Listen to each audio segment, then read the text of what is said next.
1, 2, 3, 4, 5, 6, 7, 8, 9, 10. Royal Blue Podcast Soundcheck. 1, 2, 3, 4, 5, 6, 7, 8, 9, 10. Wednesday Show Live. 1, 2, 3, 4, 5, 6, 7, 8, 9, 10.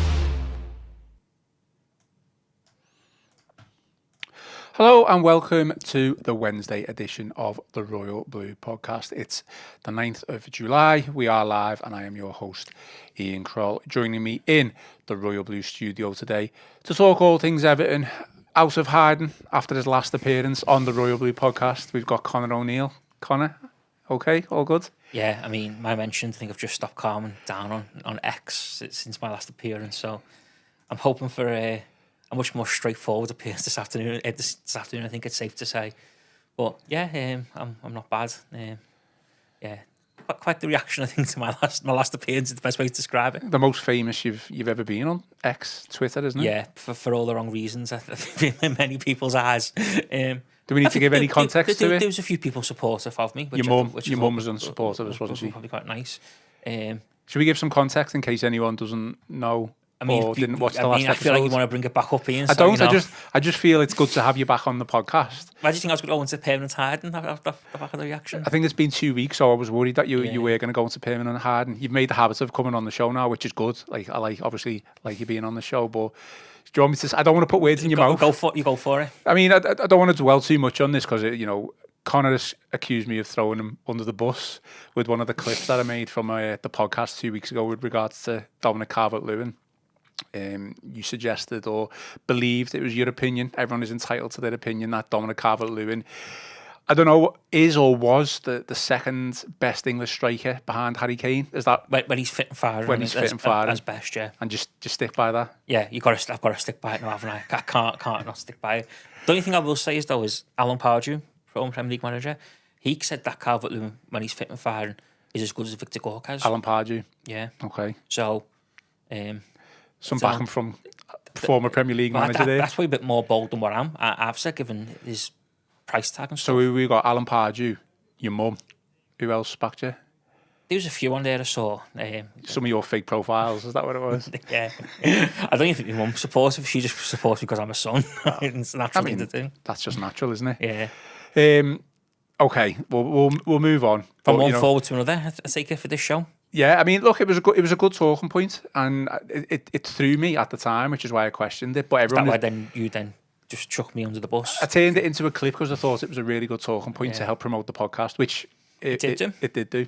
I just also lift up my X mentions for a couple for a good couple of days. Yeah, you just kind of used and abused for it. That was all. Yeah, clown. I think it was a common phrase used. Doesn't know what he's talking about. Listen, everyone's entitled to their opinion. You are entitled to your opinion, and I go as far as to say I don't necessarily agree with you, but there was a time where Dominic Calvert-Lewin was pushing Harry Kane as England's second best striker. Certainly under the time when Gareth Southgate was manager. I know he was often the only forward who Southgate turned to, didn't he, when Kane wasn't available? He was the one who obviously used to get the nod. Next to Watkins and stuff, would often be stumped with. Even, you think the recent Euros, Watkins probably didn't get the game time that people probably expect them to get. Obviously, scored against Holland off the bench in the semi-final, but prior to that, I think he could have frustrated figure on the bench because Southgate is up to stick so much with Harry Kane. So, yeah, I mean, it was that. Look, I said what I said. It's done now, isn't it? We can now focus our efforts on Everton's what we expect to be a new centre forward. Well, that's it, isn't it? Obviously, Dominic Calvert-Lewin has left the club and we don't know where he's going to go, but Everton's new signing, Tierno Barry. Could be Everton's new potential new signing. I'd be very surprised. It looked very promising, but this is, until these things are done here. A few pictures knocking around on social media, unverified at this moment in time. I always think until they're officially announced and they've signed on dotted line, err on the side of caution. Absolutely. Okay, well, today's agenda, obviously the Tierney Barry deal is close to hopefully being officially announced. So we are going to come on to that. We're also going to discuss the latest transfer news that is doing the rounds today. But while we do kind of wait on that, we're kind of just going to dedicate this podcast, or a portion of this podcast, to James Garner and basically what the future holds for Everton's central midfielder. I believe him to be Everton's most divisive player. A player obviously with a lot of talent and a lot of promise, a lot of potential. Why does he divide opinion, I think, is the question, and ultimately, is he good enough? We're kind of going to get into all that. We'll get into Garner's career and a bit of a deep dive on that. So we're going to dedicate a bit of the podcast to that, and then we'll come back on to Tierney Barry. You never know, we could be live and it could be announced, so we might be able to talk about it.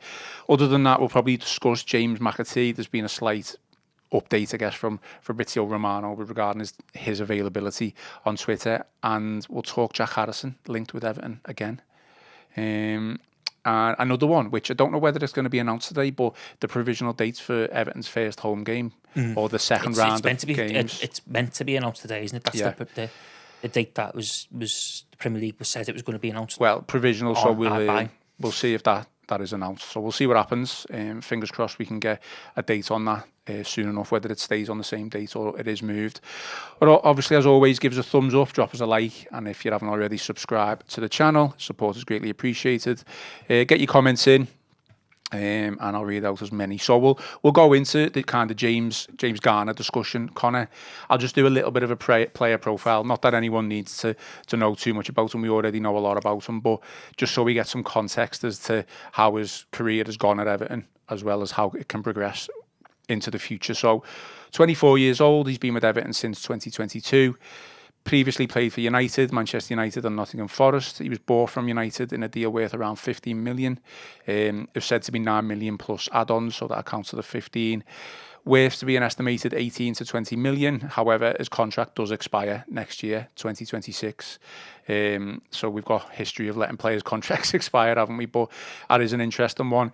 He's played 84 times for Everton, 74 in the Premier League, with only 2 goals and 4 assists. So do you think he was a player that came with high expectations and has failed to deliver?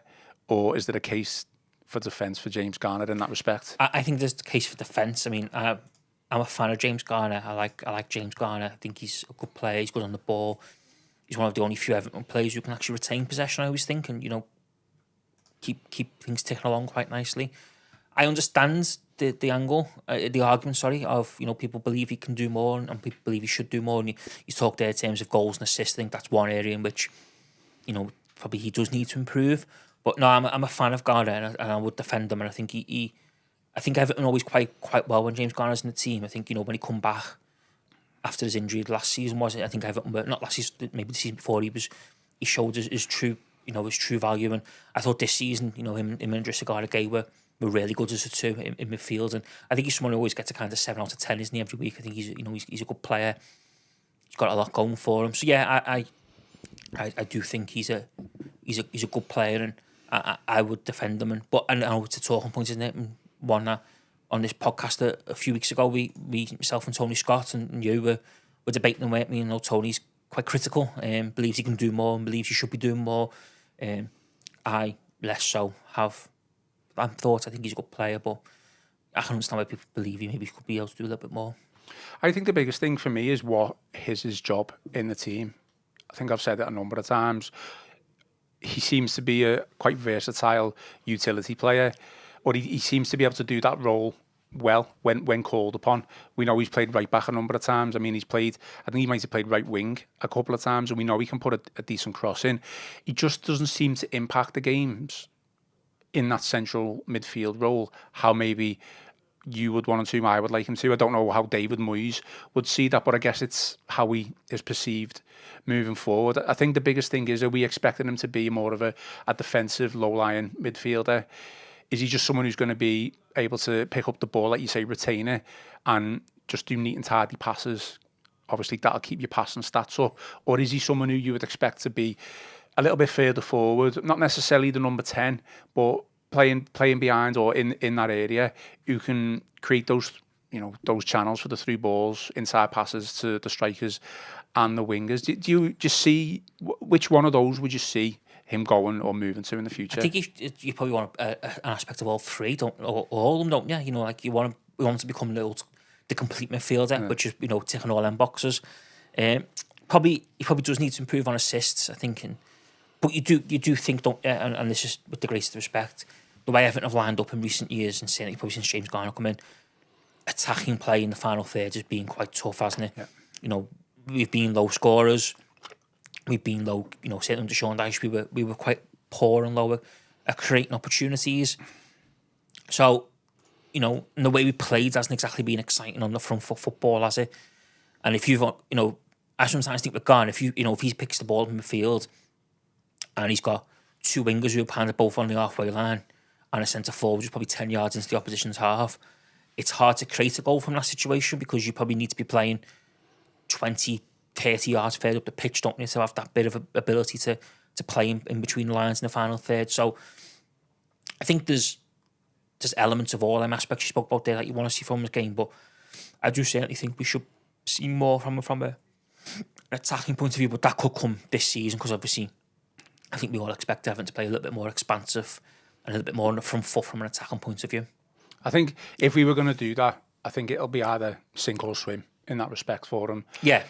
I think in all this, he's probably faced himself, isn't he, a crucial junction in his own career. Yeah. You know, will he now kick on? He's obviously had injuries, hasn't he, the last couple of years, so, you know, it'd be good if he got a full season, you know, full pre-season under his belt, fit and firing, goes into the season, starts afresh and tries to play as many games as he can and see where that takes him. I think that's right. Injuries have definitely hampered his progress. 37 games, I think, the season before last, and then it was only 21, or roughly around 21. He has been unlucky with injuries, hasn't he? But I guess that's part and parcel of the game. You've kind of got to deal with that, come back, recover. He did seem to form a decent partnership with Idrissa Gueye, certainly when David Moyes took over. You just don't need, for me, it depends who you're playing. Obviously, if you're coming up against the, you know, high quality opposition, you don't necessarily need to deeper lying holding midfielders. I want James Garner to be a bit more further forward, to be a bit more aggressive in his attack and play. I'll be honest, people who listen to this podcast regularly will remember me saying before Garner came back from injury that I do believe him to be probably Everton's best ball playing midfielder. I'm sure there wasn't a lot of comparison in terms of other high quality players who can do that, but let's face it, he came back and one of his best games for Everton was against Leicester when we won 4-0. Some of those through balls for Beto. And you can level the quality of the opposition, but I do feel like he has got it. He just needs to, not say try harder. There's also an argument though that he doesn't play in his best position. Well, we'll come on to that, but are you going to say he should be a right back? There's an argument to say that he could be a right back. I just don't think he wants to play right back. He doesn't want to play right back. He told Chris Beasley that when Everton were beating 4-0 at Aston Villa. Not last season, the season before, quite early on, he told Bees quite emphatically that he sees himself as a midfielder. He doesn't see himself as a right back. But you think, you know, he played a crucial role, didn't he, in London 21's European Championship triumph. Yeah, the first right back, the first one, obviously not the most recent one. You know, he played right back against Bournemouth, did he, on the final day of the season a couple of years ago when we wanted to stay up. So there is an argument that, you know, he maybe is a right back, just playing in the wrong position. So I think every team, I think the thing with James Garner is, and I think every team has one of these, or every club has one of these, where there's always a player who divides opinion. There's always a player who some people go, he's really good, really effective, really important, and there's always another side of people go like, should do more, could do more. You know, there's probably players that leaving at Liverpool who, you know, won the title. There's probably players in their squad who divide opinion, but, you know, with supporters. So Garner's just that player, isn't he? Essentially for Everton, he's that player who divides opinion. Can he do more? Yes, he can. You know, certainly from an assist and goals point of view, he can do more. But I think Everton have got bigger issues than to worry about James Garner right now. And I think that's the most important thing in all this. We've got a lot more issues that we need to be concerned by and working to fix than James Garner. No, absolutely. He's not certainly not looking to be replaced as such just yet. But I do think he is Everton's most divisive player. I want him to become Everton's most decisive player. That's what I want him to become, without There's the headline of the podcast. Being too cliche. Interestingly, before we did this podcast, I tried to do a little bit of research, and Transfermarkt, the website, said that he'd only played right back for Everton 3 times, and it didn't include the game against Bournemouth. Because he technically played right wing back. Yes. Yeah. So I was a little bit confused. Well, he did play right wing back until we went 1-0 up, and then we went 5 at the back to see the game, because he just wants to defend. Yeah. So obviously people forget, don't they, that game was Connor Cody coming in out from the cold, and lined up alongside Tarkowski and Mina, was it? I think it was Mina, yeah. Because if actually, I'm going off topic. No, go on. If people were actually remember when we played City in the game before the home game before Bournemouth, we were beaten 3-0, in which İlkay Gundogan produced one of the best individual performances I've ever seen at Goodison. I think he scored an overhead kick and a free kick and was just truly magnificent. But when City went 3-0 up that day, Everton brought Cody on and went 5 at the back, and it was I think then we were playing to not get beaten for goal difference, but it was clearly an indication of a way that we could go moving forward. Obviously, the Bournemouth game, we went technically 3-5-2, but once we went ahead, it was clearly back to a back 5, just to see the game out. If there was a player in the Premier League right now in the same mould as Garner who's maybe doing what we would hope him to do, is there anyone who you would put in that mould? The first person I think of, I don't watch enough of. What about again? This is someone who's obviously taking his game to the next level, and he's playing for a team who's in the Champions League and challenging for the title by all accounts. But would you put him in the same mould as like a Declan Rice, or is that? No, I think that's in terms of position. No, what I mean, I don't mean in terms of quality. I mean in terms of where he plays on the pitch. No, because I think Declan Rice is more all round, isn't he? He's got the ability to play in front of the back 4 or play further up the pitch. So isn't that what you just said? What you want Garner to do, though? Yeah, Garner should aspire to be like that. That's what I mean. Oh, sorry. If you want the same spy, someone like that is what he should be inspired. You want him to be that person who can get the ball off the back 4 and turn and make 20 yards up the pitch, don't you? Yeah. That's what Declan Rice is really good at. He's a big, strong lad. That's obviously what you want James Garner to get to. I think in terms of Garner and seeing him in a Premier League model, I think Garner's one of them people who've got to watch every week to make a judgment on. And I think obviously we're quite privileged because we watch every home game, or we go to every home game. So we see a lot more of him than just the match today highlights do. Because, I know players or supporters of other clubs, and they might say to me like, oh, so-and-so's a really good player for us, he's really important. But I couldn't make that judgment call by just watching match today every week, because you only see a 4-minute highlight package, don't you, where, we get the privilege of watching them, every week, every other week for 90 minutes. Joe and Bees get the privilege to watch them every week, because they go home and away. So I think you've got to look at it in that aspect as well. I'm just trying to read through some comments as we discuss, so I will read some of them out, and I don't want to go too long on this. I just did think it was an interesting talking point. I fully expect James Garner to stay at Everton for the season, but let's face it, there's going to be talks about whether his contract's going to be extended. Are the club going to do that? You would fully expect him to be off the new deal because he's still only 24. Yeah. The valuation of him, like we mentioned earlier, we did pay 15 million for him. You're going to want to try and make some money back on that, so you're hoping for what, 18, 20 million again, which I've said. I mean, any standout moments other than where we can say, well, he played right back against Bournemouth. He had a good game there, or he played right wing back against Bournemouth. Is that where his best performances have come, just out on the wing? No, because he's been good in midfield. There's been games where he's been really good in midfield, hasn't he? Just there last season, he was superb in midfield, wasn't he? Chris sets a goal up for a great through ball. So there has been moments in midfield where he's been really, really good. Like I say, I just think that the thing with Garner right now, this minute, is you've got to look at it as he's had injuries the last couple of seasons. They've not helped. Hopefully now he's fit. He has a full pre-season. He goes into the new season. Yes, it's a big season. Yes, it's a season where you wanted to see him kick on and head towards the next level. And I just think in the grand scheme of things, Everton have a lot of problems that they need to solve. They need to fix a lot of areas of the squad. And James Garner is not a problem or an issue. And I think that's the way you should look at it as things are right now. Okay, I'm just going to read out some of the comments from people who put in on the stream. So Terry Dactyle, I think everyone I think everyone agrees Garner has never kicked on. Initially, he looked like he was going to develop, and that's what caused the debate. He does one decent pass every 7 games and can't take corners.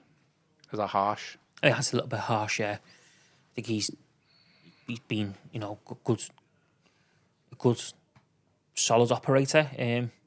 Yeah, he maybe hasn't kicked on the way people thought he was, but I think injuries have played a part in that. And also as well, you've got to take into consideration, haven't you, the sheer upheaval that we've had at this football club for the last couple of years. Now, obviously Frank Lampard was the manager who brought him to the club, wasn't he? Then, he leaves, Sean Dyche comes in, he leaves, David Moyes has now come in. It's just so kind of, it's been, when people say it's been a bit of a circus, they're not wrong, are they? So I think, that probably hasn't helped either. Now, hopefully, David Moyes will have a settled way of playing, which will be a little bit more expansive, a little bit more emphasis on attack and getting the ball forward. And we'll see how things transpire. Terry Dactyl also says, being a utility player is not a plus. Yeah, I mean, I think sometimes it depends, there's that thing, the argument, isn't it, of like, jack of all trades, master of none, isn't it? Essentially, it's great being a utility player, but you maybe just better being really good at something. But I think you look at it, his versatility is actually coming quite handy for Everton within the squad.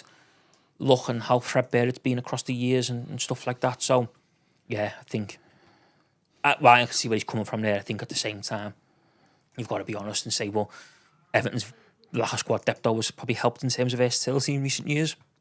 Yeah.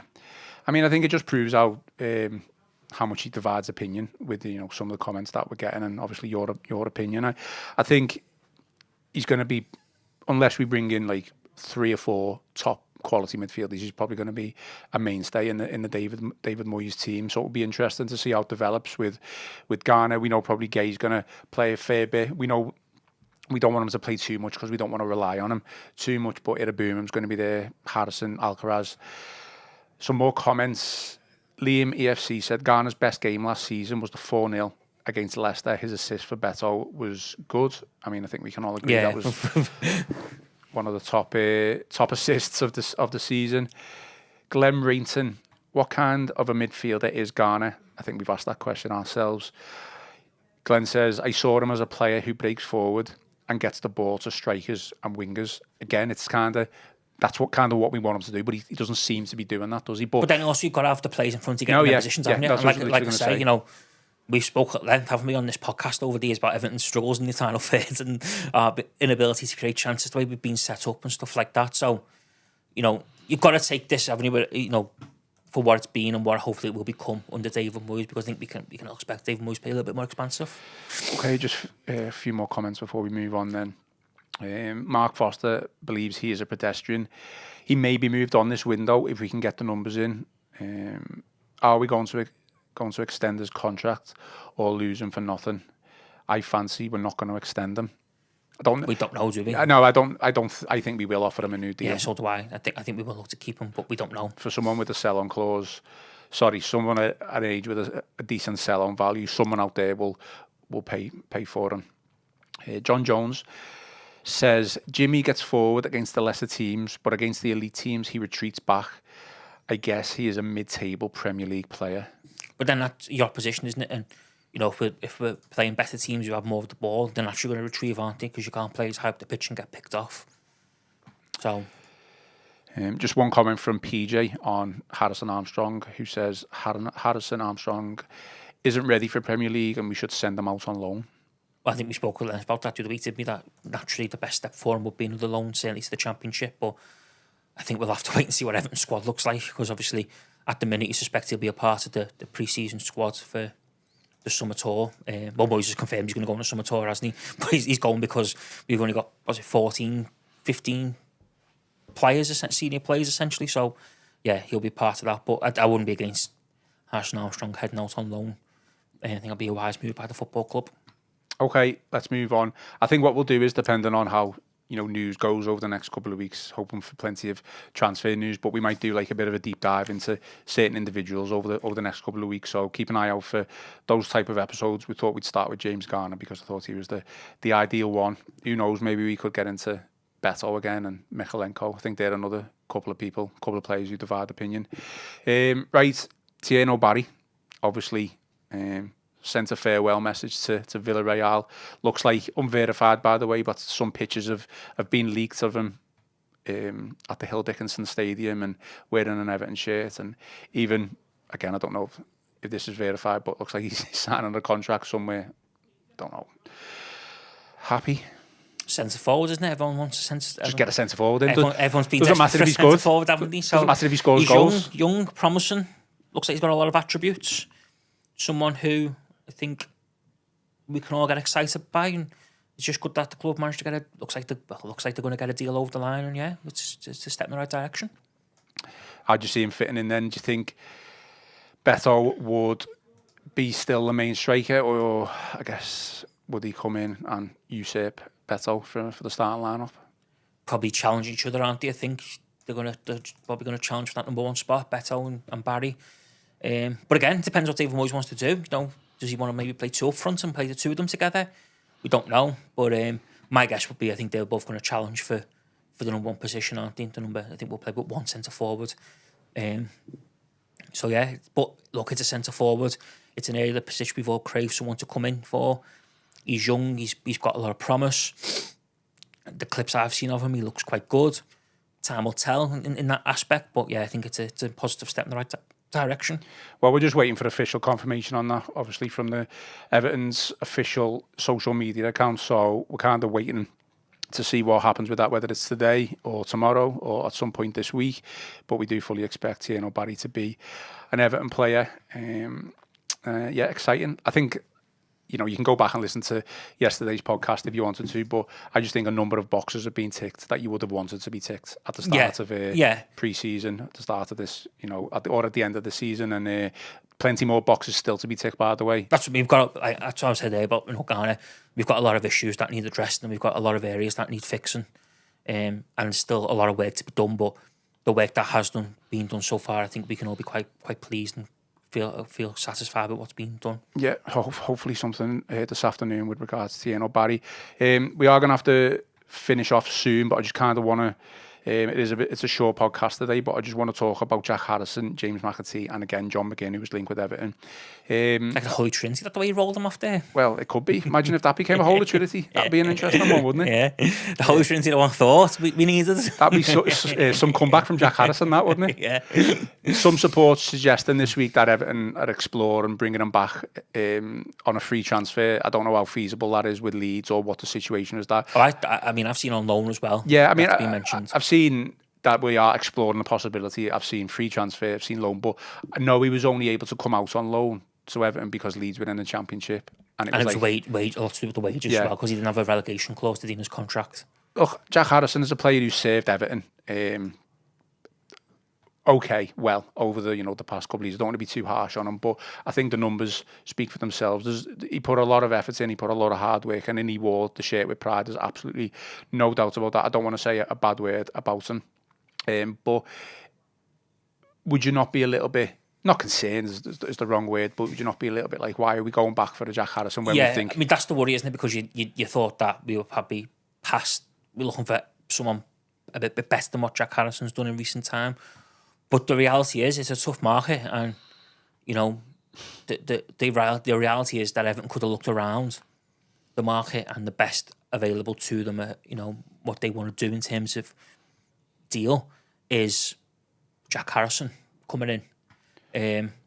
Now, we don't know for certain if Jack Harrison, Everton are in with Jack Harrison. It seemingly suggests that they are. I think it's a report from the lead side of things. I think it's one of them, isn't it? David Moyes probably knows what he can bring, what he can offer, what he can, add to the squad moving forward. And I just think maybe is he thinking actually, for what he can do, we kind of need that type of body in the squad. And would it just be a case of it's not bringing in a players for players' sake? Obviously, I don't think we would. But they need bodies, though, Ian. This is the thing, isn't it? My point is to bulk out the squad. Yeah, you need bodies, don't you? You can't start the season with 15, 16 players because all it takes is one or two injuries, which, if we're being honest, Everton have been prone to having in recent seasons. And you think, with respect, some of the players now in that first team squad are Seamus Coleman, who's had a lot of injury problems in recent years. Michael Keane, who is essentially, we suspect, being brought in as fourth choice centre back. So there's 2 out of the squad that's already bit threadbare. You know, from a midfield, you know, attacking point of view, David Moyes looked at it and just thought, actually, you know what, for the type of deal that we can do with Leeds, for what Harrison can offer, it's not a bad move, and we see him as a good squad player. I mean, as you can imagine, a lot of the comments are not negative towards Harrison, but just like... Well, people believe that we should get better, shouldn't we? People believe that we should go out there and improve and have more. And I agree with that, and I can see where people come from. But I think people have got to realise that this is a process that involves multiple transfer windows. It was never going to be fixed in one transfer window. And there probably is going to be areas of the pitch this season where in January or next summer, there'll be a bit more work done. But there's probably going to be players who are brought in, and I said this a while ago on a pod, who are essentially going to maybe gap fill for a couple of years or a year or 2. Jack Harrison strikes me as someone who could come in as a bit of a gap fill for a couple of years and, you know, take things from there. Like I say, it's only online reports. There's nothing concrete as of yet, but what we understand, Everton may be exploring the option, but we'll see. Moving on then, Connor, to James McAtee. We spoke about him yesterday, but, you know, a recent tweet from Fabrizio Romano says that he thinks, or he believes, McAtee can leave Manchester City this summer for a fee of around 20 to 25 million. However, Bundesliga, Premier League, Serie A clubs all showing interest. Atalanta seemingly are one of the main front runners. Obviously, he's going to have a lot of suitors, no doubt about that. But if Everton could get in for 20 to 25 million, that's got to be a good steal. Deal. That's a really good deal, isn't it? You know, regardless of whether there's a sell-on clause or whatever, or sell-back clause. Well, I think City a lot of the time have that thing, don't they, where they get first refusal if someone comes in. I think that's a standard nowadays, isn't it? Yeah. So I think if someone comes in, they have to trig City, I think it is, or something along those lines. So he just seems like a lot of people saying he's like we talk about box ticking. He ticks a lot of boxes. What Everton fans want to see. He definitely ticks a lot of boxes, and there was a lot of comments about we might become too midfield heavy, but sometimes a player is too good not to get. Well, people as well would rather see James McAtee play the role that he plays than Jack Grealish in that role, wouldn't he? I think, if we're being honest, because obviously Grealish's talk isn't he's going to be alone and stuff like that. I think for 20-25 million it'd be a really good sign if we could get McAtee in. I think he's a good player, someone who obviously done well at the under-21 Euros. His future clearly doesn't lie at City.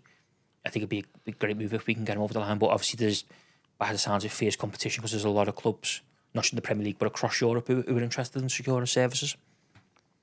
Okay, moving on quickly through these topics. Well, we take McAtee. That's the only thing you can say, isn't it? If we can get a deal done for him, it'd be a fantastic piece of business. It'd be just, I guess, the main thing that I would consider whether he comes to Everton or not. Does he want to stay in the Premier League? I'm sure there's a lot of Premier League clubs out there who want him, but that's what I'm saying. I think he's attracting interest from Premier League and clubs across Europe. It just seems to be the go-to thing now for these young players who've played for like a City or, I don't know, Liverpool. They end up going abroad. Like, well, I think they look at it, don't they, as like the thing of they can go to like Germany and they play in the Champions League and they play in the good league and they get the chance to develop and then, you know, a couple of years down the line they come back to the Premier League, or, you know, they put themselves in the... It has become a bit of a trend, but, you know, hopefully Everton could buck that trend, because that certainly wouldn't be against us securing the services of James McAtee this summer. Okay, John McGinn linked with Everton yesterday. Again, we talked about this yesterday on the podcast. I did speak to the host of the Aston Villa Claret and Blue podcast, Dan Rowlandson, about this. He seems to think that if Villa definitely don't want to sell, however, if a silly money offer came in for him, then they would more than likely accept it. I don't know what a silly money offer is. He's 30 years old. That's relatively young, I guess, these days when you look at like just a Garner Gay. But for the type of midfielder that he is, for me, he seems to be type of a workhorse. He never stops running. You know, that can take its toll on you. What if you haven't got that sometimes as a midfielder? What else have you got? At his age of 30, the way he plays is probably going to catch up with him at some point, isn't it? That's exactly it's when it comes at that point. I don't really see this one happening, to be honest. I don't think Villa would sell him. And he's the captain as well. And you say there about a silly money offer. What is it? 25, 30 million? That's a lot to pay for a 30-year-old who's, like you say there, his game's all about running and energy, and that eventually will probably come to a halt. Yeah. So, I can't really see this one. I think probably it's probably one of them where Everton might I just fully suspect David Moyes is a big fan of John McGinn and is a big fan of the way he plays and the way he operates, because I think a lot of Premier League managers are probably fans of John McGinn, the way he operates, because he gets around the pitch and he's so energetic, and he's shown himself to be a leader in the Aston Villa squad. But I fully suspect David Moyes probably does rate him and think he's a good player. But I just don't see how this happens. And like you say, a silly money offer. I think you'd be disappointed when Everton started paying 30-odd million for John McGinn, given his age. I don't know. I don't know whether disappointed would be the word I'd use. I'd say if David Moyes feels that he is the player to come in and transform Everton's midfield, and we were to get like 3 or 4 years out of him, and we're just speculating on the valuation, say if it was like 25 million, because I don't think Aston Villa wouldn't sell him for anything less than like 20, 25. But if he thinks that he can come in and transform the midfield, he can be that linchpin between defence and attack, and even when we haven't got the ball, chasing the opposition down, pressing, then it could be money well spent if it works out well. But you're never going to know until you do it. So it's a gamble. You don't know how he's going to progress, over the next couple of years in terms of can he keep that level of energy up? Can he keep that level of performance up? Which no doubt he's had up for Villa over the past couple of years. Let's face it, they've done well. I don't think he'd probably want to come to Everton. I think he'd be a bit gutted to leave Villa as well. Yeah, obviously, he's been on the rad, hasn't he, with Villa? Because obviously he joined them. I think he joined them in the Championship, didn't he? When they were in the Championship, so he'd come up with them, watch them survive Premier relegation, then get in the Champions League, play in the Champions League, get close again to getting the being honest, he threw it away, didn't he? Because they only had to win on the last day of the season. He's been playing Champions League again next season, but they're going to be in Europe again. He's on the ride with them, isn't he? And you do think, why would he want to, come to Everton at this point? I just don't see that as I struggle to see how it gets done. Like I say, I think silly money offer. How much are we talking? And like you say, I think he's probably a big cog behind the machine of Villa, isn't he? He probably would be sceptical about stepping away from that to come to Everton. Okay, we'll leave it there, Connor. Any final thoughts before we do go? No, just stick with the Echo for the next few weeks, because I think we're going to be in for an interesting few weeks in terms of transfers. Obviously, the Blues are back in action. Tuesday night at Accrington Stanley. But the way things are going, Joe and Chris might be taking the boots with them to fill the bench. But no, I think it's just stick with the Echo, because it's going to be a busy few weeks and there's going to be plenty going on. I love that mantra that you always say right at the end of a podcast. Just stick with the Echo. Stick with the brand, isn't it? That's it. Okay, we are going to be back Friday. I do apologise about the shortness of today's pod, but we just have got a really busy day. Back Friday, I guess until then we're going to be on TNO Barry Watch. Hopefully get something today. If anyone has been watching, that's why I've been checking my phone, just because in case any confirmation come through while we were live on air, because it does feel like it's very close, doesn't it, to being announced. So we're not just on TNO Barry Watch, we're also on first home game of the season watch. Yeah, of course, yeah. You want it Sunday, yeah. I want it Saturday. Yeah. What could go wrong? We don't disagree much, do we, in this off in between us? But yeah, I would be all for Sunday the 24th of August being Everton's first game, Premier League game at the Hill Dickinson Stadium. Ian, not so much. I'm going to be honest, I've seen a couple of tweets. You know how these things have a habit of being leaked, don't you? Yeah. I've seen a West Ham account say that the West Ham game at home has already been moved, or is going to be moved to a Monday night. And along with that the Brighton game has been moved to a Sunday. But that's just complete speculation. Maybe that's just me being paranoid, I don't know. But that's what I've seen. Like I say, these things are... Well, hopefully we'll find out today at some point. Hopefully. Okay, well, that is all for today's show. We are back Friday, so keep an eye out for the show on Friday, roughly around 11:30. I know we're always late, but we try our best to be on time. As always, drop us some 5-star reviews on Apple and Spotify. Most importantly, enjoy the rest of your day, enjoy the rest of your week. I've been Ian Kroll, joined by Connor O'Neill, and this has been the Royal Blue Podcast.